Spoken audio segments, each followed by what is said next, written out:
Well, it only took me playing through the rest of the series to remember that I have a friend who owns an Xbox 360, which I could use to play the original Saints Row on. Well, he very kindly lent me use of it, so while most gamers have been, from what I've heard, enduring the recently released reboot, I have been playing the first game to be called Saints Row.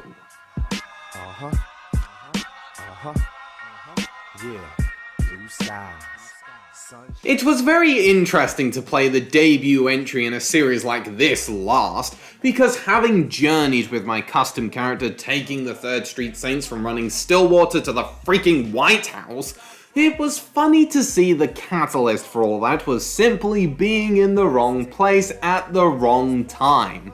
After getting caught in the crossfires of a gang fight, the player character, who can only be male and doesn't really talk here, is taken in by Julius King, who runs the 3rd Street Saints in an attempt to rid Stillwater of warring gangs, the West Side Rollers, the Vice Kings, and the Los Carnales. It's not the Los Carnales, it's just the Carnales. Los means...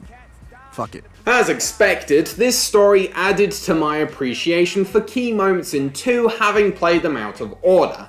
But it was more fascinating, however, to recognize Julius recruiting the player as what will eventually lead to the moral fall of the Saints, led by what has become a power-hungry psychopath. It recontextualizes 2 in a more ominous light, and makes me even more disappointed we didn't get a 3rd game in this same style. They could have done some interesting things involving Dex and Troy. But anyway, I enjoyed seeing how the series started out with simple characters elevated by great voice acting to make them very entertaining to watch. I wish certain engaging moments were followed up by more impactful ones, like how about a cutscene after killing a significant villain, and I still find myself not as invested in the rival gang developing cutscenes, but overall, I liked this story as a solid precursor to a sequel which gave Stillwater and the 3rd Street Saints a greater vibrancy. And speaking of Stillwater, one of the most interesting aspects for me playing this in the context I did was realizing how different this open world feels between the 2 games it appears in, and I mean that as a compliment. Saints Row 2 presents a map which is incredibly diverse in location, and it's clear having the layout established in this game allowed Volition to create as varied a world as they did. So, because of those enhancements, it didn't feel like I was retreading entirely familiar ground when playing 1, which is nice. And while the graphics are pretty basic, it does lend this game an instantly nostalgic atmosphere which helps set the environment apart from the livelier version found in its sequel. I don't like how stores will shut at night, that's pretty inconvenient if you want to buy something, but aside from that, Stillwater 1.0 still works really well. The hell? I don't see you at all! It took me a while to realize there are no bikes, boats, or planes in this game. Cars are the only forms of transportation available. Luckily, the driving feels really good, especially if you're in a really fast car and can sharply turn corners in a very satisfying fashion. There is an awful lot of it though, because of reasons I'll talk about later, but for the most part, driving is a lot of fun in this game. As is the shooting. It's incredibly basic, with an even greater emphasis on running and gunning than in the follow-ups, but through a combination of the different weapons and the satisfying sound effects, it is really fun to sprint through an area whilst gunning down gang members. The aim for the grenades and whatnot comes off as a bit clunky, but the game makes up for it with the surprisingly creative scenarios presented in the strongholds.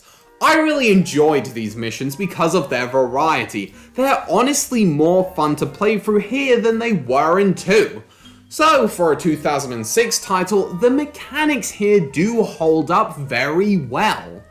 But when it comes to the structure of the missions, you know, how you progress through the game, well, for starters, I was very familiar with it going in.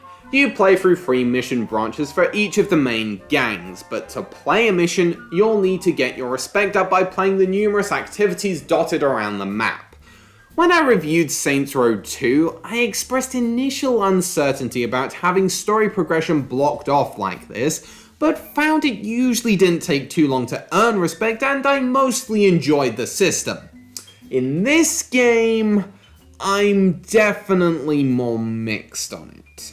While it is a good way to get the player to try out the minigames, there's less of them and less variety contained within them. They're usually enjoyable, a little harder partly because they're not as wacky yet, and ones like drug trafficking are a bit uninvolving with drier AI that is...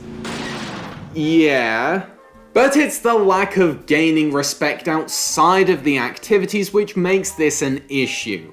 There's no respect given for driving close to cars, pulling off stunts, so on and so forth. The only way you get it in this game is solely through the activities, and thus it feels like a more time-consuming and repetitive endeavor.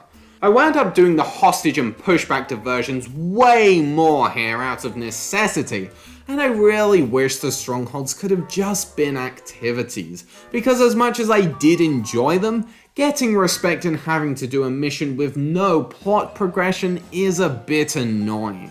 But once you do get to the main story missions, they're engaging for many of the reasons earlier discussed. The action is fast-paced and the objectives can be rather unique at times, even if some of the driving sections will throw in a timer unnecessarily to present the illusion of challenge.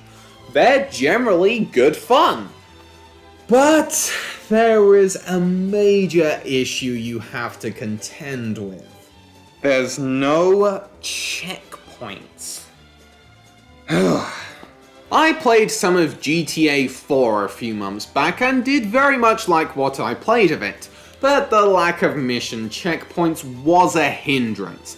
It's not even necessarily the difficulty which makes this annoying, but having to redo the journey there again and again, which in turn makes the driving feel more repetitive than it probably is.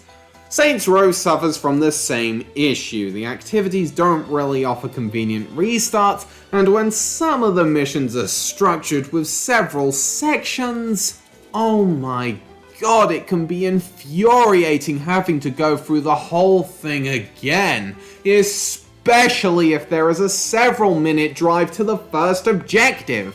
I mean, is it really so important to have the mission cutscene be at the church that the mission marker can't just be at where the primary action unfolds? It becomes pretty tedious and, dare I say, stressful to go through certain scenarios multiple times, being shot at by legions of enemies thanks to the notoriety system.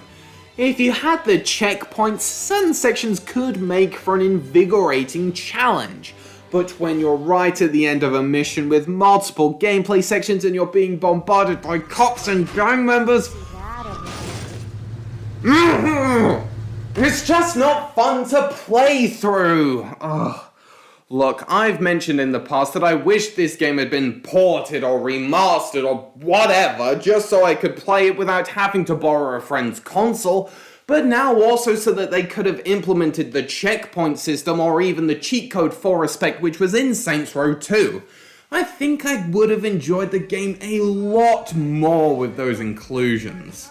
The story and core mechanics are all in place, but the tedium of replaying the same types of activity and frustration of death in missions really do bring the experience down for me. In the end, this game is fine. I don't think it's essential to play to enjoy Saints Row 2, most of the quality aspects in this game are maintained and improved upon there, so nowadays I can only really recommend this to those familiar with some of the other games who are curious about the series' beginnings. And don't get me wrong, Saints Row 1 does offer genuine charms and can often be a fun time, but god damn it, the checkpoint situation left me way too frustrated way too often.